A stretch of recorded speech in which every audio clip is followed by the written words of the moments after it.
Hey guys, HappyCattyCrypto here and welcome back to the channel.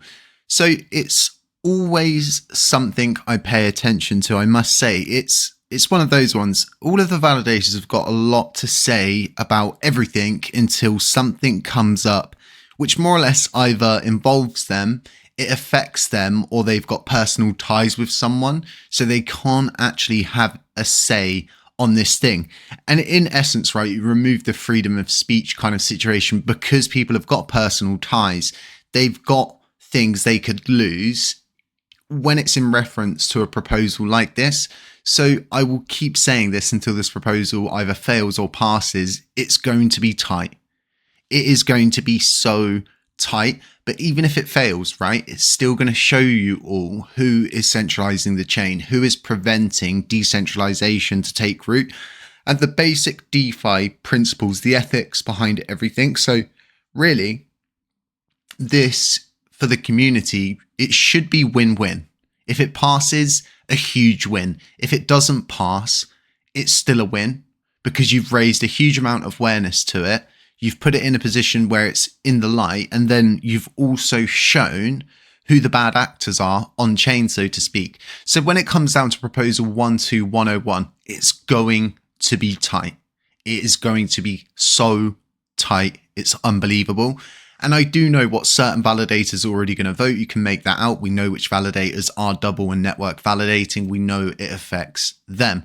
So it's going to be really interesting to see and continue to watch them kind of ignore that this proposal's up. They're not talking about it. People don't even want to do a space about this proposal because of a simple fact. They don't want to be seen as taking a side.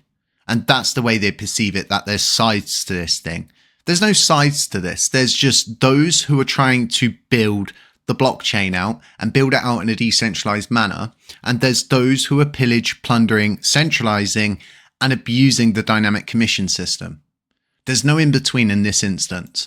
So let's keep moving. And what I want to do here is raise awareness to how we as a blockchain, as a community, as validators, projects, dApps can create an environment which looks appeasing to the Luna community, and more specifically the validators. Now, they decreased the active set from 135 to 100. What I think is the active set actually needs to go back up to 130. I always thought it was 130, not 135. Maybe that's a typo.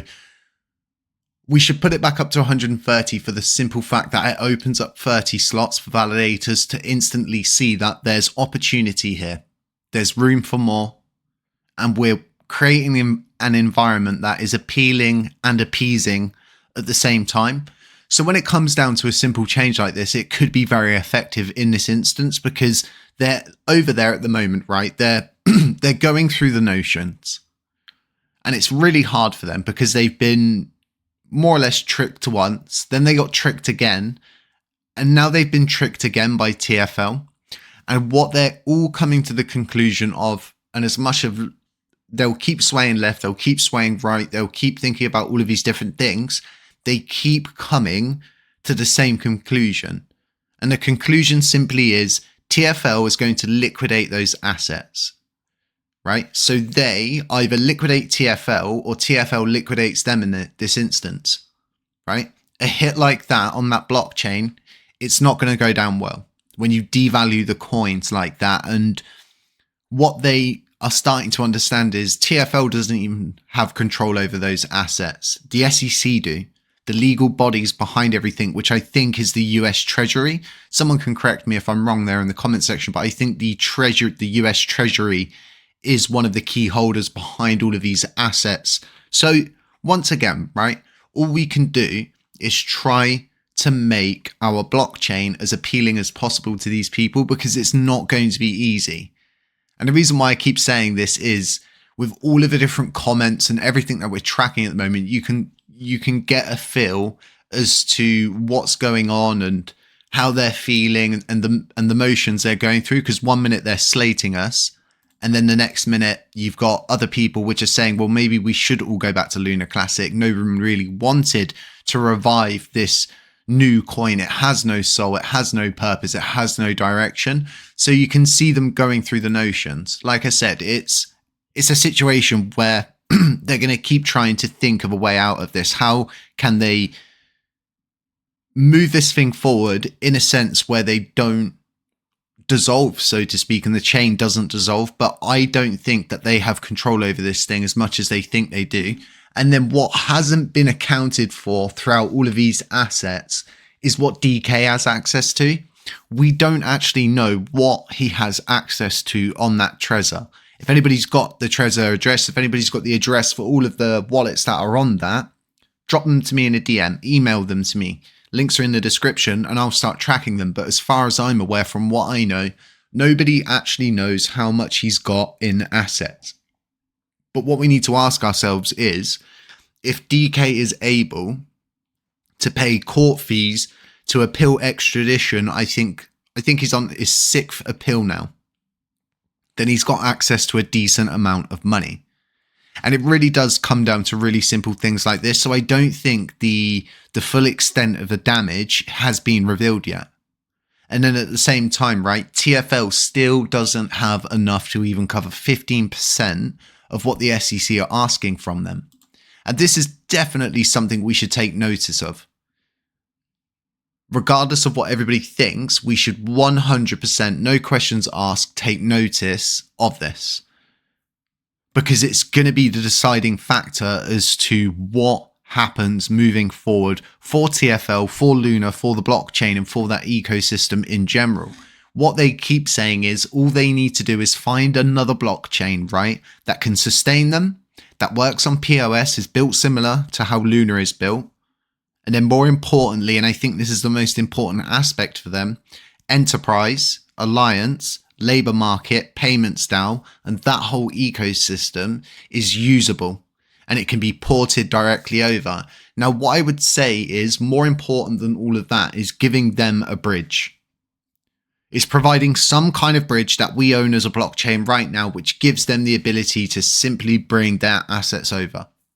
And we need to figure out some way of doing this. And there's some real smart people out there that are probably thinking about this already. And honestly, I don't have the time to really figure that out, of how you would provide a bridge, because obviously you need to provide the liquidity for the bridges, all sorts of different things like that. But when we think about ourselves as a blockchain, if we look at Binance, right, they've done so much for us. 100%, if we built a bridge and asked Binance to fund the liquidity for it, I'm pretty sure they would. Like, if there's something in there for them, and there's something in it for them, and all of these different people who claim to have these direct connections and claim to be really powerful, if they actually get their heads together and maybe with a bit of sellotape themselves together so they've got 4 times as much thinking power, you could probably do this. And I think this is really important. If anybody's thinking of what we should do right now, my answer would be is to use and utilize this whole situation and work as hard as we can to not push them back to this blockchain, right? But to open all of the curtains on the windows. Put a pie on the window, put some candles on the window, some smelly incense sticks, and attract them, right? Attract them. I think this is going to be really important because nobody likes to be pushed into anything. They were pushed into the fork originally. If you provide a situation where they can all come back, I'm pretty sure they'll all come back. Something that all of the validators need to understand on Luna Classic is if they decide to start flooding back, there's going to be a considerable amount more coins on chain. There's going to be a considerable amount more locked up. Okay, so that means there's going to be a substantial inflow, not just in coins, in liquidity and volume, but in validators, right? And they're possibly going to join the active set, right? So all of the different validators on this chain need to understand there's a possibility that a lot of you could just be pushed out of the active set. And you know me, I'm going to give you the positives, I'm going to give you the negatives, I'm going to give you the honest story in this instance. There's a high possibility that that could happen.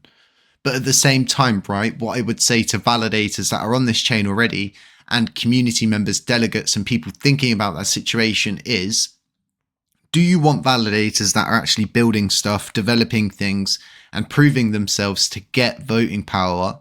Or would you rather validators that don't do anything? They just sit there, they talk a lot on Twitter. And I'm not throwing any digs here, I'm not throwing any low blows. I'm simply just stating the facts for how they are. And what would you rather, as a community member, as a delegate, as someone who wants to see this chain pushed forward? Which one would you decide out of the two would be better for this blockchain moving forward? And I'm going to leave it on that note. Let me know in the comment section, folks. If you're new here, subscribe, drop a comment, drop a like, hit the notifications bell on the way out. It's really going to help. But other than that, guys, more videos coming today. We've got a really good XRP video and we've got a VSG video coming too. If you haven't seen the VSG chart, check it out. It has been moving wild this morning. So stay safe, stay humble, stay aware. And as always, I'll catch you in the next one.